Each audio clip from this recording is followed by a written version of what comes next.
पूरे साल का ये सबसे सुंदर और मस्त टाइम होता है, फेस्टिवल से भरा हुआ। Ganesh Chaturthi, Onam, Navratras, dandiya season followed by Diwali. और इस सब में खाना पीना भी ऊपर नीचे एकदम मस्त चलता रहता है। और पर जैसे ही सीज़न ख़त्म होता है और उसके साथ हमारा खाना पीना भी, वैसे ही हमें रियलाइज़ होता है हमारे हेल्थ इश्यूज़ और वेट के बारे में, जिनको ठीक करने में हमें कम से कम 3 से 4 हफ्ते लग जाते हैं। बट गुड न्यूज़ ये है कि हम पूरा खाना पीना और ये सेलिब्रेशन टाइम को इंजॉय कर सकते हैं अपनी हेल्थ को कॉम्प्रोमाइज़ किए बिना।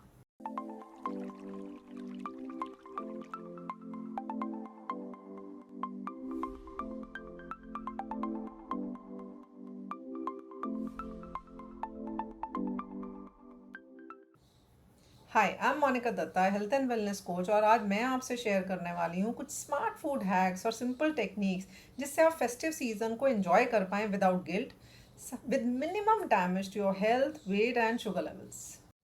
मैं आपसे शेयर करूंगी कुछ आइडियाज़ खाने को लेके, मिठाइयों को लेके, and a little mention about liquor which sometimes happens during Diwali. So video को एंड तक ज़रूर देखिएगा so that I can teach you how your Diwali can be sweet without compromising health and weight gain treat. हम लोग के festivals round the year चलते हैं, लेकिन कुछ फेस्टिवल्स होते हैं जैसे कि होली। अब होली में सारा जो मस्ती होती है वो सुबह के टाइम होती है, जहाँ हमने खाया पिया, खेला कूदा, घूमा फिरा, और जो भी मोस्टली खाया पिया वो हजम भी हो गया। सो हेल्थ पे कॉम्प्रोमाइज़ थोड़ा सा रिलेटिवली कम होता है। पर जब हम फेस्टिवल्स, दिवाली जैसे फेस्टिवल्स की बात करते हैं जो कि 3-4 दिन तक extended celebration, maybe for some people even longer, ऐसे फेस्टिवल्स जो लंबे चलते हैं और साथ में जिसमें मोस्टली जो खाना पीना होता है वो रात के टाइम होता है, जब आपका डाइजेशन थोड़ा वीक होता है। आपके सूर्यास्त के बाद जो हॉर्मोन्स हैं, जो एंजाइम्स हैं जो कि खाने को डाइजेशन में या अब्जॉर्प्शन में हेल्प करते हैं, वो थोड़े से इनएक्टिव हो जाते हैं या कम एक्टिव होते हैं। तो इसीलिए जो भी आप सूर्यास्त के बाद जो भी एक्स्ट्रा खाएंगे, ऐसे खाने में हल्का सा हेल्थ पे असर ज़्यादा पड़ता है। पर इस सारे सिनेरियो में हम क्या कर सकते हैं, क्या बेस्ट सजेशंस हो सकते हैं कि हम अपनी हेल्थ को कॉम्प्रोमाइज़ ना करें और दिवाली जैसे फेस्टिवल को पूरा अच्छे से एंजॉय करें। Let me share those all the suggestions one by one. बहुत सारे सिनेरियोज में देखा गया है कि जब लोगों को पार्टी में जाना होता है, उनको लगता है कि उससे पहले वो कुछ ना खाएं, क्योंकि उनको वहाँ पे तो जाके थोड़ा सा खाना होता ही है। This is not a bad idea at all अगर आप किसी लंच पार्टी पे जा रहे हैं या आप किसी डिनर पार्टी में जा रहे हैं जो अर्ली डिनर है। क्योंकि अगर आपको लेट्स से शाम को 6 या 7 बजे जनरली सबको भूख लगती है, आप लेकिन अगर किसी ऐसे गेट टुगेदर में जा रहे हैं जो कि रात को 9:30 या 10 है, तो ऐसे सिनेरियो में अगर आपने अपने आप को, जो एक आपका रेगुलर डिनर टाइम है 7 या 8 या 6:30, उस ऐसे टाइम पे अगर आपने नहीं दिया है, तो आपके जो हॉर्मोन्स हैं जो कि आपके शुगर लेवल्स को मैनेज करते हैं, जैसे ग्रेलिन और ग्लूकागॉन हार्मोन, वो बहुत एक्टिव हो जाते हैं, जो कि इनकरेज करेंगे आपकी क्रेविंग्स को। तो अगर आप अपनी भूख को 1-2 घंटे पोस्टपोन कर देंगे, तो आपके क्रेविंग्स हार्मोन्स इतने एक्टिव हो जाएंगे कि 9:30-10 सामने, अगर हो सकता है फूड चॉइसेस बिल्कुल ठीक ना हो, लेकिन because your craving hormones are so active, आप माइंडफुली और स्मार्टली अपनी फूड चॉइसेस बिल्कुल नहीं कर पाओगे। So it is always a great idea कि कभी भी अगर पार्टी आपकी बहुत लेट है, तो बहुत ही भूखी स्टेट में, बहुत ही फैमिश स्टेट में वहाँ ना जाएं। हल्का सा कुछ भी दिन का लेफ्ट ओवर हो या कुछ भी, एक छोटा सा हल्का सा हेल्दी स्नैक ज़रूर लेके जाएं। हमें इनफैक्ट किसी भी पार्टी या एक्स्ट्रा खाने से पहले अपने आप को इतना हल्का रखने की ज़रूरत नहीं है, पर ज़्यादा उसको हल्का रखने की ज़रूरत है उस पार्टी के बाद। जैसे अगर आपका डिनर हैवी हुआ, तो बहुत ज़रूरी है कि आप अगले दिन सुबह बहुत माइंडफुल हों। बहुत लोग को लगता है कि अभी पूरी मस्ती कर लेते हैं, 2-3 हफ्ते बाद एक साथ देखेंगे, जो बहुत वाइज डिसीजन नहीं है, क्योंकि आपका जो बॉडी का फैट कन्वर्जन साइकिल है वो 24 से 48 घंटे का होता है, 24 to 48 hours. So next day morning अगर आप देखेंगे, आपका वेट गेन तो होगा लेकिन आपका इंच गेन नहीं होगा, क्योंकि फैट कन्वर्जन हुआ ही नहीं है। बिकॉज आपके लिवर हो, किडनी हो, जो भी बॉडी का जो प्रोसेस है, जो फैट कन्वर्जन साइकिल जो है वो ईजिली 24 to 36 आवर्स, तो बॉडी आपको पूरा मौका देती है कि आप उस प्रोसेस को होने ही मत दें। उसको होने का यही तरीका है कि रात को आपने जितना हैवी खाया है, प्रोपोर्शनली अगले दिन सुबह आप उसको ऑफसेट करें, या आपने लंच हैवी खाया तो आप डिनर या तो स्किप करें या प्रोपोर्शनली उसको ऑफसेट करें। सो जब तक आपको भूख ना लगे आप ना खाएं, और जब लगे तो थोड़ा हल्की चीज़ों से शुरू करें, जैसे कोकोनट वाटर हो गया, फ्रूट्स हुआ, और अगर लग रहा है कि हल्की भूख लग रही है तो जो लोग एग खाते हैं वो एग खा सकते हैं, या लोग जो वेजिटेरियन है मे बी थोड़ा सा मूंग दाल चीला या स्प्राउट्स वगैरह। पर अगर आप बोले कि नहीं हमारा तो रेगुलर ब्रेकफास्ट पराठे पोहा वही है, तो आप क्या कर रहे हैं कि अपनी बॉडी का जो फैट कन्वर्जन साइकिल उसको इनकरेज कर रहे हैं। फिर उस केस में बॉडी क्या करेगी, जो पिछला जो रात का आपने खाया उसका फैट कन्वर्जन प्रोसेस चालू हो जाएगा और अगले दिन के जो खाना है वो उसको हजम करने पे लग जाएगी। बट अगर आप ऑन दी अदर हैंड अगर आप थोड़ा सा लाइट रखेंगे अपना नेक्स्ट मील, तो बॉडी जो पिछला आपने उसको काम दिया है वो उस पर काम करती रहेगी, और उसमें उस केस में वो उसमें जो हेल्थ पे जो अफेक्ट हो रहा है, जो वेट इश्यूज हैं या फैटी लिवर इश्यूज हैं, वो नहीं होने देगी और शुगर लेवल्स भी कंट्रोल में रहेंगे। तो इसलिए पोस्ट पार्टी क्या कर रहे हैं वो बहुत इंपॉर्टेंट है। ऑफसेटिंग को मत भूलें। नॉर्मली मैं इनकरेज लोगों को सिर्फ 12 घंटे ही बोलती हूँ कि 12 घंटे फास्टिंग बहुत है, कई लोग 16 घंटे बोलते हैं जो कई बार बहुत मुश्किल होता है। लेकिन after party it would be suggested कि 16 घंटे फास्टिंग हम फॉलो करें। अगर हमने रात को खाना खाया तो अगले दिन ब्रेकफास्ट अगर आप स्किप कर सकें तो बहुत अच्छा है, सीधा लंच खाएं। लेकिन अगर नहीं कर पा रहे हैं तो जो 12 से 16 घंटे की विंडो है उसमें कोकोनट वाटर फ्रूट्स कुछ हल्के आइटम करें, जिससे कि आप 16 घंटे पे ईजिली जा पाएँ। और दूसरा जो इम्पोर्टेंट है, आप अगले दिन लंच में ऐसा नहीं हो सकता कि रात के बचे हुए राजमा चावल खा रहे हैं या बहुत ही हैवी आइटम खा रहे हैं। आपको हल्का खाना खाना है, खाना ज़रूर खाना है लंच अगले दिन, लेकिन मे बी जो भी दाल सब्जी रोटी हम लोग खाते हैं हल्का खाना, but not like heavy food biryanis खा रहे हैं फिर से राजमा, तो क्योंकि आपने उस फैट कन्वर्जन साइकिल को फिर डिस्टर्ब कर रहे हैं, उसको सॉरी इनकरेज कर रहे हैं। तो उस केस में वो फैट कन्वर्जन फिर आप नेक्स्ट डे देखेंगे आपको इंच गेन भी मिलेगा, वेट गेन भी मिलेगा, आपके शुगर लेवल्स भी बड़े होंगे और जो बेली फैट है वो बड़ा होगा।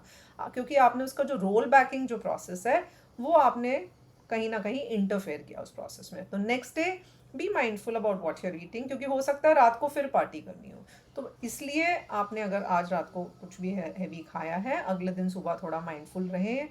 12 से 16 में थोड़े फ्रूट्स कोकोनट वाटर करें, लंच में जाके थोड़ा नॉर्मल खाना खाएं, शाम को भी ऑफ कोर्स कुछ खा के जाएं रात को जाने से पहले, लेकिन थोड़ा पूरे दिन में हल्का रखें, जिससे कि रात को अगर हैवी चल रहा है तो दिन में खाएं लेकिन हल्के आइटम्स खाएं। So it's not about complete restriction, it's about balance and offsetting. आप जो खा रहे हैं उसको बैलेंस तरीके से खाएं और उसको फिर अगले सब्सीक्वेंट मील्स में उसको प्रोपोर्शनली ऑफसेट ज़रूर करें, जिससे कि बॉडी को जो आपने हैवी एक्स्ट्रा लोड दिया हुआ है उसको पूरा टाइम दें, उसको पूरा मार्जिन दें कि वो उसको पूरा अच्छे से डाइजेस्ट और अब्जॉर्ब करें।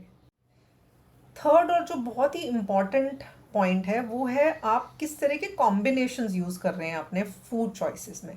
जैसे आप कहीं गए पार्टी में और आपने वहाँ पे क्या खाया, pizza pasta may be breads and grains and सारे अन्न के आइटम्स खाए, और वो भी रात के टाइम खाए जहाँ पे आप बहुत ज़्यादा, ऐसा नहीं कि आप वहाँ जाके किसी डांस पार्टी में गए, आपने खाया पिया और बैठ के गप मारी, और मे बी कई लोग कार्ड्स खेलते हैं, या तो बेसिकली आप बहुत इतने सारे एनर्जी के सोर्स को कुछ खास हजम करने के लिए कुछ नहीं कर रहे हैं।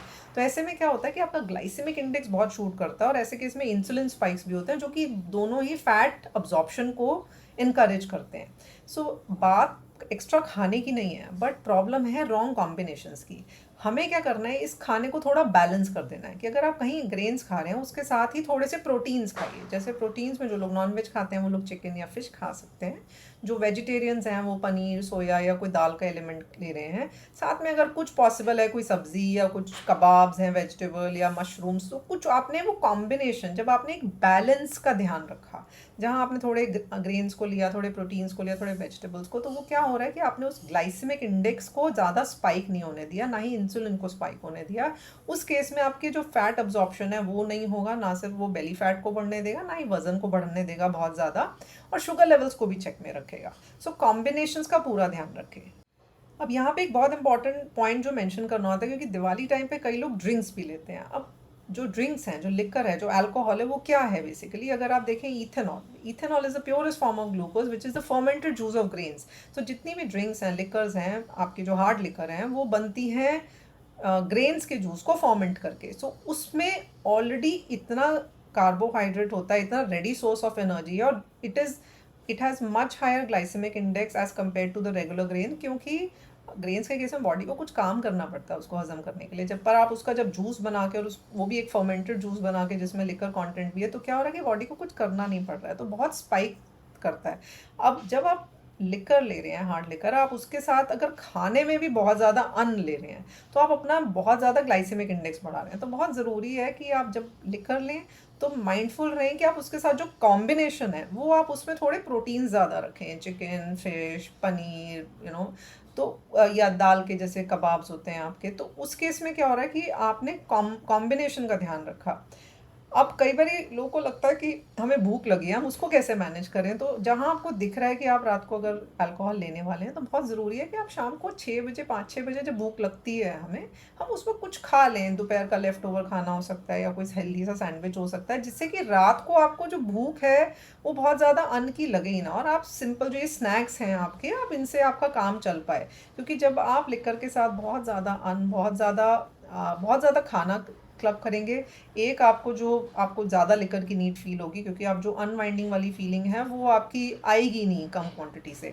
सेकेंडली, आपका ग्लाइसेमिक इंडेक्स बहुत ज़्यादा शूट करेगा, जो इंसुलिन स्पाइक्स भी करेगा, जो फैट अब्जॉर्प्शन भी करेगा। तो इसलिए प्लीज़ उस कॉम्बिनेशन को ध्यान रखें। और आई विल नॉट सजेस्ट कि आप कॉकटेल्स जैसी चीज़ें लें, क्योंकि उसके इसमें आपने अल्कोहल के साथ आपने चीनी भी क्लब कर दी, चाहे वो कॉकटेल आपकी मे बी शुगरी ड्रिंक से बनी है या फ्रूट जूसेस से बनी है, तो क्योंकि वहाँ पे आप दो विलन्स को क्लब कर रहे हैं तो वो और एक्स्ट्रा डैमेज करेगी। So try to club, maybe do it just with maybe plain water और सोडा, और maybe add mint or lemon, but try to avoid sugar with it, and try to avoid too many juices with your liquor, and try to have your liquor with maybe some kebabs, some non-veg items, some protein items, and maybe some not so carb rich items. अब हम बात करते हैं हम सबकी favourite मिठाइयों के बारे में। दिवाली हो या कोई भी सीज़न हो, मिठाई तो बनती है। तो उनको कैसे चूज़ करें और कैसे मैनेज करें? मिठाई 2 तरीके की होती हैं। एक हमारी कैटेगरी है जैसे कि बेसन लड्डू, मूँग दाल बर्फ़ी, रसगुल्ला, संदेश, जो कि दाल, पनीर से बना है, जिसमें थोड़ा घी और चीनी होगा। और ऑन द अदर हैंड दूसरी आपकी कैटेगरी है मिठाइयों की, जैसे कि gulab jamun, jalebi, cakes and pastries and cookies, जो कि मैदे से बनी है और उसमें हर तरह का तेल डलता है, जो कई बारी मार्केट से लें तो बहुत अच्छा तेल नहीं होता है, कई बारी पाम ऑयल्स होते हैं, और उसमें चीनी है। तो बेसिकली मैदा, चीनी, तेल वाली मिठाई या दाल, पनीर और चीनी, घी वाली मिठाई, definitely choice should be category 1। सो अगर आप पहली कैटेगरी, जहाँ पे बेसन लड्डू, मूंग दाल बर्फ़ी, रसगुल्ला, संदेश लें, जो कि पनीर दाल से बने हैं या घी से बने हैं, तो आपका ग्लाइसेमिक इंडेक्स बहुत शूट नहीं करता, और उतना आपका ना ही वेट पे, ना ही बेली फैट पे, और शुगर लेवल्स पे भी अफेक्ट नहीं करता है। But on the other hand, जब आप तले हुए मैदे और जो चीनी के साथ है वो लेते हैं, तो वो बहुत ज़्यादा अफेक्ट करता है। सो थोड़ा सा उसको हम माइंडफुली यूज़ करें, चूज़ करें। सेकेंडली, जितना हो सके आप मिठाइयों की जो क्रेविंग है त्योहारों के टाइम पे, अगर आप उसको शाम को 5-6 बजे से पहले खाएं, कि दिख रहा है रात को पार्टी करनी है, पर मिठाई जो है वो दिन में खा लें। जब आपने दिन में खाई होगी तो आपको रात को उतनी क्रेविंग्स नहीं होंगी। दिन में जब आपका शरीर ज़्यादा सक्षम है, केपेबल है उनको हज़म करने में, और प्लस आप दौड़ भाग में उस सबको हज़म भी कर लेंगे, तो हो सके तो अपनी मिठाइयों को 6 बजे से पहले खाएं, और बाकी खाना जो है वो रात के टाइम के लिए छोड़ सकते हैं आप, depending upon your festival schedule. So ये थे कुछ स्मार्ट सजेशंस जो आपको फेस्टिव सीज़न को एंजॉय करने में हेल्प भी करेंगे, और साथ में बहुत ज़्यादा आपकी हेल्थ या वेट को बहुत ज़्यादा अफेक्ट नहीं करेंगे होपफुली। जिस आपको ध्यान रखना है थोड़ा सा बैलेंस एंड थोड़ी सी माइंडफुल ईटिंग का। दिवाली शुरू हुई थी रोशनी, शांति और सात्विकता के रूप में, बुराई पर अच्छाई की जीत का इम्पोर्टेंट मैसेज के साथ, जिसको सब लोग पूजा, प्रसाद और यमी फूड के साथ कम्युनिटी में सेलिब्रेट करते थे। लेकिन धीरे धीरे ये फेस्टिवल बन गया है late night parties, rich food, a little alcohol और एंडलेस इंडल्जेंस का रीज़न। पर फेस्टिवल्स पे सब फैमिली और फ्रेंड्स तो मिलते हैं, सो सेलिब्रेशन तो बनता है, लेकिन थोड़ा सा बैलेंस और अगर माइंडफुल होकर हम ये सेलिब्रेशन करें, तो ये फेस्टिवल बहुत ही खूबसूरत हो सकता है। सो enjoy your Diwali, enjoy your food, chill करो, बट बहुत ओवर चिल भी मत करो। So do like and subscribe अगर आपको ये वीडियो अच्छा लगा, और इसके सजेशंस अगर आपको लगे हैं यूज़फुल हैं, और अपने फ्रेंड्स और फैमिली से ज़रूर शेयर करें, सो दैट वो भी इन सजेशंस और इन आइडियाज़ से बेनिफिट ले सकें। मैं हूँ Monika Dutta, wishing you and your family a very happy, healthy and a bright Diwali.